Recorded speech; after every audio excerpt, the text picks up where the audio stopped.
When it comes to procrastination, there are a lot of gaps that we need to be covered. You tell yourself that I have read a lot of books about procrastination, I have read articles online, I have watched motivational videos, I have watched a lot of YouTube videos about procrastination, but nothing seems to be working out for me. The problem is not these people who are giving you the effective ways of how to stop procrastination. The problem is, are you listening to your body? Why are you consuming all these effective ways? Why don't you take one at a time or two at a time?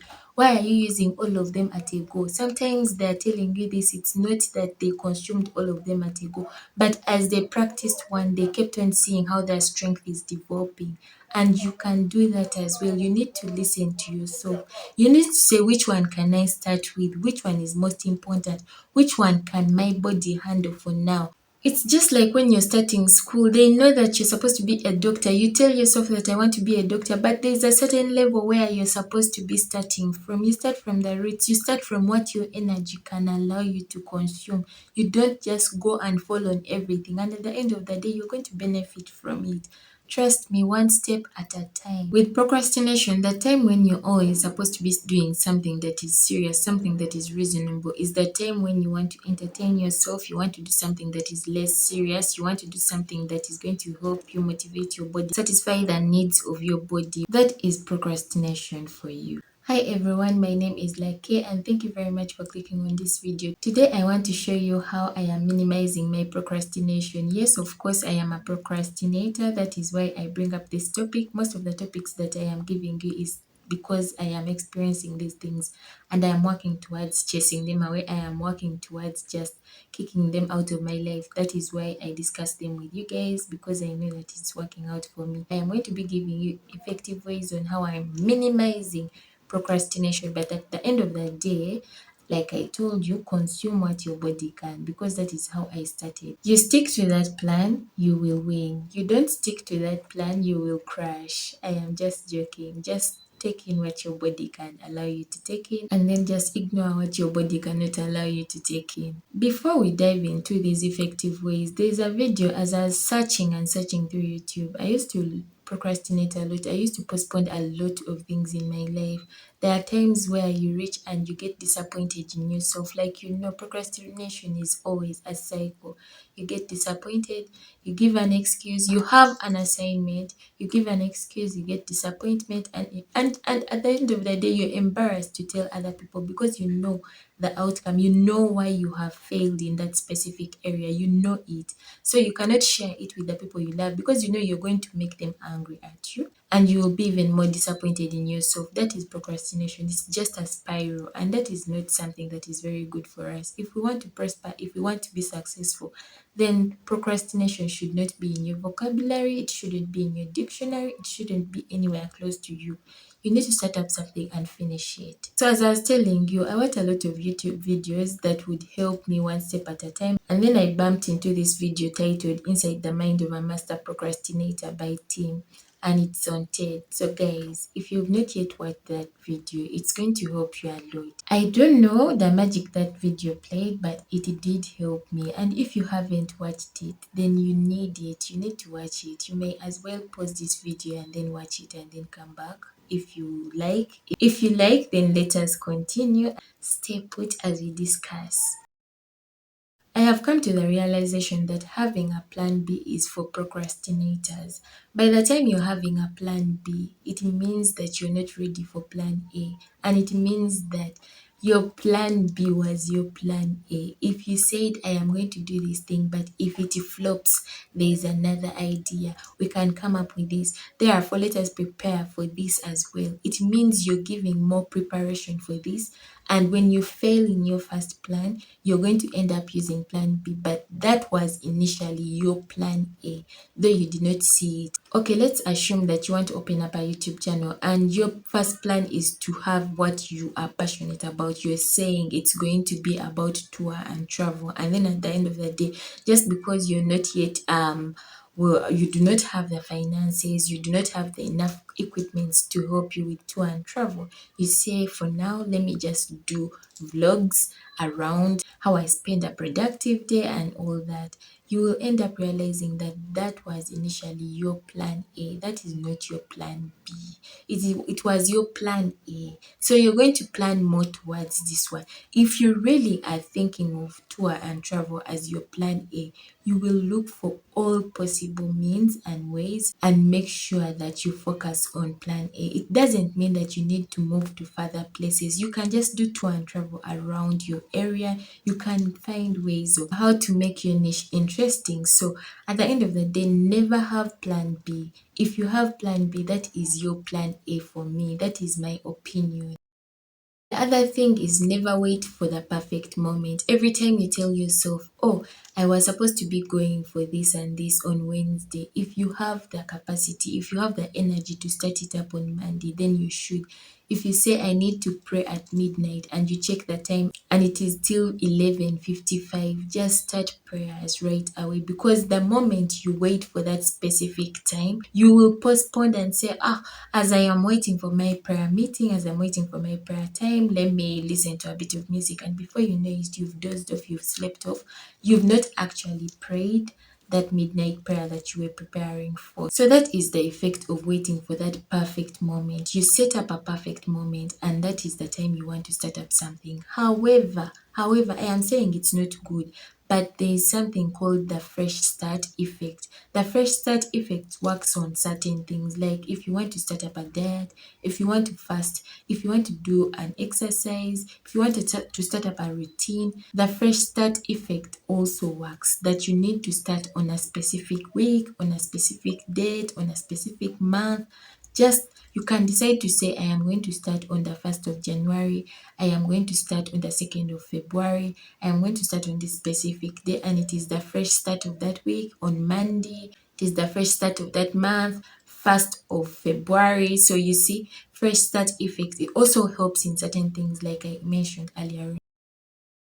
You know, when you're pixelating a big picture and then you reward yourself at the end of the day, you're splitting up your plan. For example, those who already have their plans for 2024, I hope and believe that you split up your goal, you split up your plan into a monthly, a weekly goal, or something close to that. Because if you do it as something that is really wide as 2024, it's not going to help you.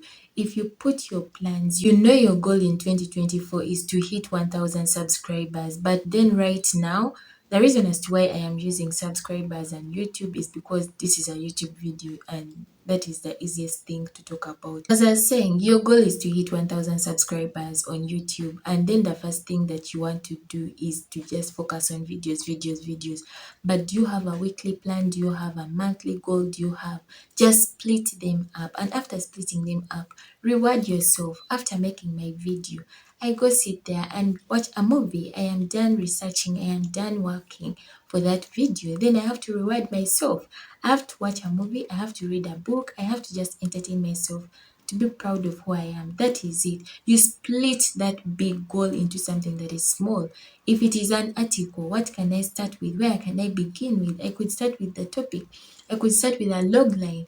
Let me start forming a log line and see where it goes. If I form the perfect one, I feel that is it, a thesis, and then I feel that is the perfect thesis.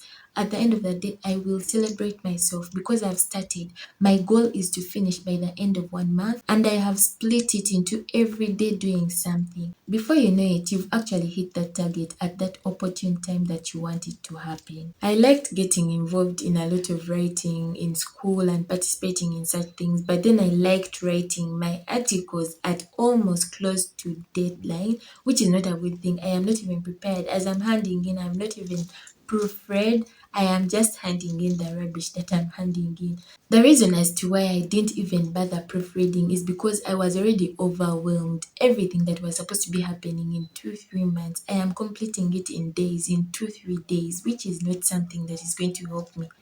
I am just going to hand it in because I'm already tired of looking at the same article once and again for 3 days. But now that I come to realize that if I always split it up, I might have maybe even won more awards. I might have even, things would have changed and been better. Some of us do not know how to even focus on our own things. We do not know unless someone reminds you. This is the perfect moment for you to set someone as a reminder. Tell them about your goal, tell them about your plans, and let them keep on reminding you. That is why I told you guys in one of my videos that you need a mentor. Mentors are going to help you on these things because they are there to push you, they are there to remind you, they're there to ask you questions about the gaps that you're missing. So set up someone to remind you always, because if you tell them your plan, your entire plan, it's also not a good thing.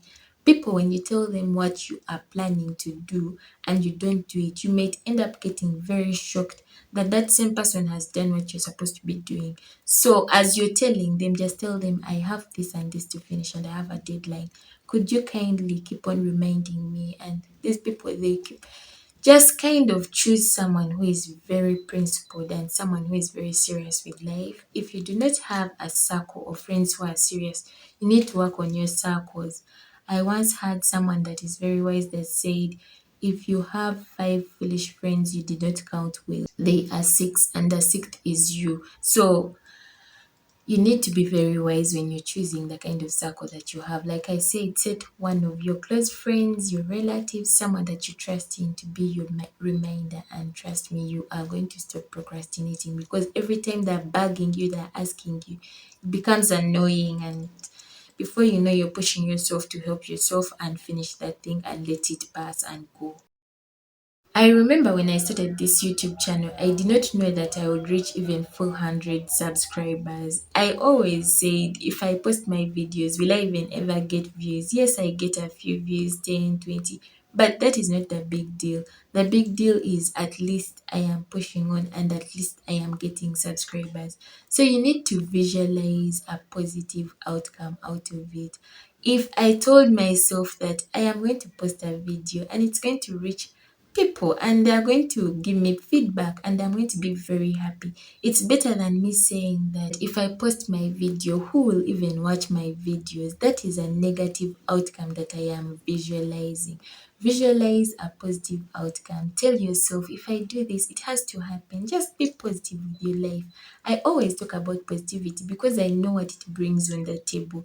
It is really very good to be positive. But every time you're negative, that negativity is going to follow you to whatever you're going to be doing. But I am very happy with the 400 subscribers. I am very happy and I'm very grateful for all those guys that have subscribed. Guys, be positive with your life. Be positive in everything that you're doing. Visualize everything in a positive way.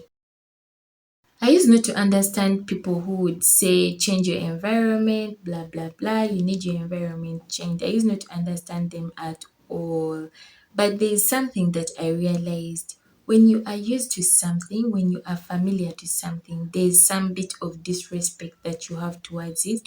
There's a bit of irresponsibility that you have towards it. When you change your environment, it's a new setting. You feel like you owe it a responsibility. You feel like you need to fulfill this thing because you don't even belong to that environment. That is why you need to change your environment. Every time you're saying that I am procrastinating, when I'm doing my work inside my room, I am procrastinating.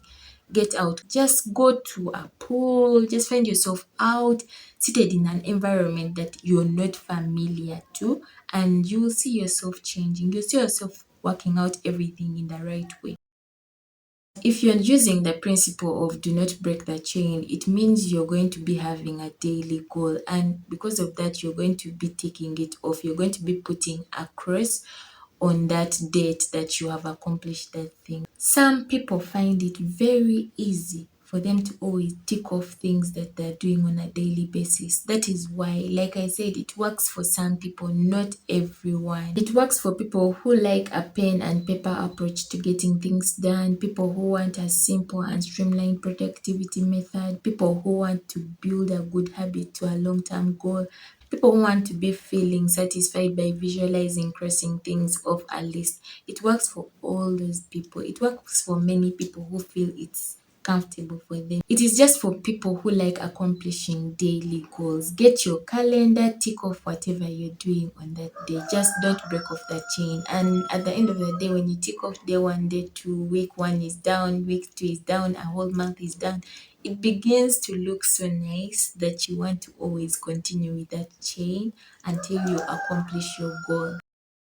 Give yourself a time limit. Don't always say, I'm going to give myself 7 hours. That doesn't work. The human brain needs to rest, and that is why you need to split things up. So you give yourself like an hour, and then after, give yourself a break, rest, and before you know it, you're happy with what you're doing at the end of the day. That is it from me. See you till next time. Take care. Bye bye.